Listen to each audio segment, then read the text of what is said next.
warahmatullahi wabarakatuh.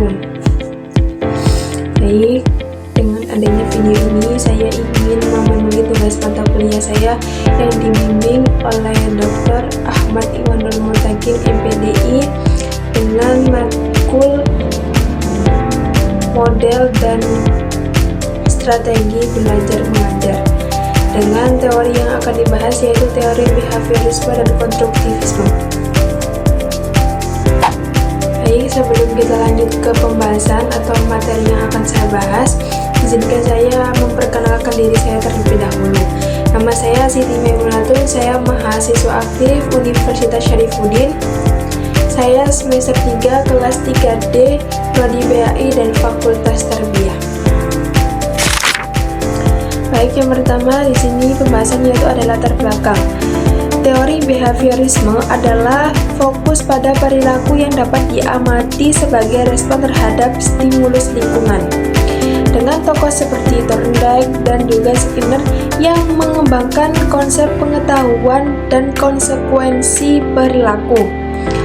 Sementara itu, latar belakang dari teori konstruktivisme yaitu sebagai munculnya respon terhadap keterbatasan behaviorisme yang menekankan bahwa pengetahuan dibangun secara aktif oleh individu melalui pengalamannya dan interaksi sosial, dengan tokoh seperti Jan Piaget dan juga Lev Vygotsky sebagai pionir pentingnya. Baik, kemudian lanjut kepada pengertian behaviorisme. Behaviorisme menekankan pada perubahan tingkah laku yang didasari oleh prinsip stimulus dan respon. Dalam penentuan kebijakan pendidikan, paham behavioris ini masih mendominasi terutama pada kebijakan-kebijakan yang bersifat hakikat dan prinsip, sedangkan kebijakan penetapan program kurikulum, penyiapan tenaga guru yang kualitatif, serta sistem penilaian yang baik merupakan sebuah usaha untuk membenarkan stimulus yang terbaik untuk menghasilkan respon yang diharapkan. Untuk itu, kebijakan pendidikan yang bersifat behavioristik perlu melihat kenyataan di lapangan dan mengadakan pendekatan inovatif untuk diupayakan keterlaksanaannya dalam proses pembelajaran. Menurut pendekatan behavioristik, belajar difahami sebagai proses perubahan tingkah laku yang teramati yang relatif berlangsung lama sebagai hasil dari pengalaman dengan lingkungan. Pendekatan behavioristik berkembang melalui eksperimen-eksperimen, entah itu baik dari manusia maupun pada hewan. Kemudian kita lanjut ke prinsip-prinsip behaviorisme. Yang pertama yaitu ada stimulus dan respon.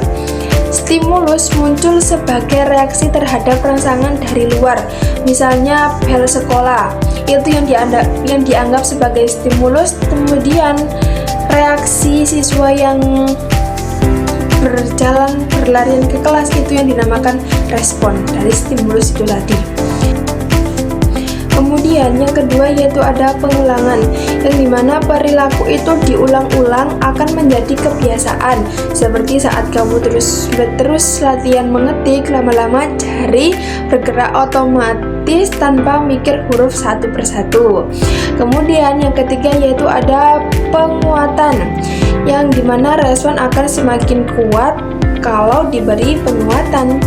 Kemudian yang keempat ada hukuman, yang dimana perilaku yang tidak diinginkan bisa dikurangi dengan hukuman. Meski behaviorisme klasik lebih menekankan penguatan daripada hukuman. Kemudian yang terakhir yaitu ada manusia sebagai makhluk pasif terhadap lingkungan. Maksudnya dalam pandangan behaviorisme klasik, manusia dianggap seperti spons yang menyerap rangsangan dari luar dan meresponnya, bukan pencipta makna aktif. Baik, selanjutnya yaitu ada pengertian konstruktivisme. Konstruktivisme merupakan salah satu aliran psikologi yang meyakini bahwa untuk mengaji perilaku individu harus dilakukan terhadap setiap aktivitas yang dapat diamati, bukan pada peristiwa hipotetik hipotetis yang terjadi dalam diri individu. Pendidikan dilihat dari sudut pandang ini tidak terbatas di sekolah, kurikulum, ataupun metode sekolah yang tradisional.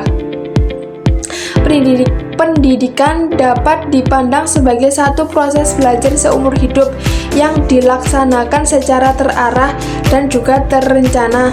Teori konstruktivisme merupakan teori yang sudah tidak asing lagi bagi dunia pendidikan.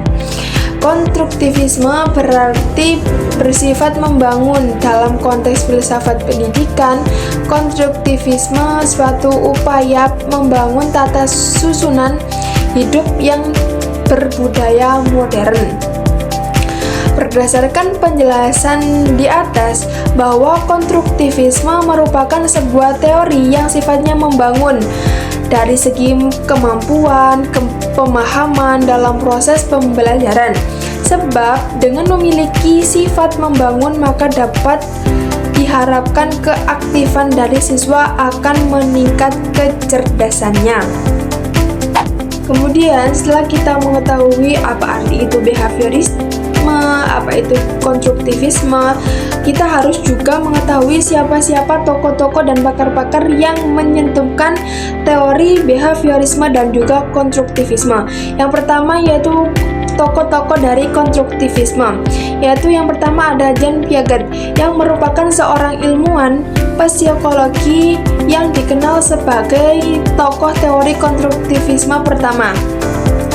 Piaget juga menegaskan bahwa penekanan dari teori konstruktivisme ada pada proses untuk menemukan teori dan pengetahuan yang dibangun dari kenyataan atau realita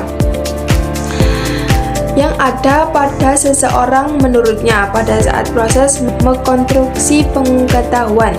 Yang kedua yaitu ada Lev Vygotsky yang juga merupakan salah satu tokoh utama dari teori belajar konstruktivisme. Vygotsky mengemukakan bahwa teori konstruktivisme merupakan teori yang menyatakan bahwa dalam setiap tahapan pembelajaran terdapat perbedaan kemampuan anak dan mementingkan perkembangan kognitif anak sebagai makhluk sosial merupakan bagian integral dari masyarakat. Kemudian tokoh-tokoh dari behaviorisme yang pertama yaitu ada Edward Lee Thorndike. Menurut Thorndike, belajar adalah proses interaksi antara stimulus dan respon. Stimulus adalah apa yang merangsang terjadinya kegiatan belajar seperti pikiran, perasaan, atau hal-hal lain yang dapat ditangkap melalui alat indera atau suatu perubahan dari lingkungan eksternal yang menjadi tanda untuk mengaktifkan organisme untuk bereaksi atau berniat. Kemudian yang kedua ada Ivan Petrovich Pavlov. Ivan Pavlov mengembangkan teori pengkondisian klasik atau kondisionik klasik yang menunjukkan bagaimana suatu stimulus netral dapat menghasilkan respons setelah dihubungkan berulang kali dengan stimulus yang secara alami menghasilkan respon tersebut. Kemudian telah sampailah kita kepada kesimpulan, yang dimana di kesimpulan ini disebutkan teori behaviorisme fokusnya pada perilaku yang biasa diamati. Belajar dianggap terjadi ketika seseorang menunjukkan perubahan perilaku akibat stimulus atau rangsangan tadi dan respon atau reaksinya. Sedangkan teori konstruktivisme menekankan bahwa pengetahuan dibangun secara aktif oleh individu itu sendiri, bukan ditransfer begitu saja dari guru ke siswanya, namun belajar terjadi saat siswa mengaitkan pengetahuan barunya dengan pengalaman dan atau pemahaman sebelumnya. Kalau disederhanakan itu seperti ibaratnya behaviorisme itu seperti membentuk kebiasaan melalui stimulus dan respon. Sedangkan konstruktivisme belajar merupakan membangun makna melalui pengalaman dan interaksinya. Keduanya saling dikombinasikan dalam praktek pendidikan modern, karena meski membangun makna penting, kadang kita tetap butuh stimulus sederhana.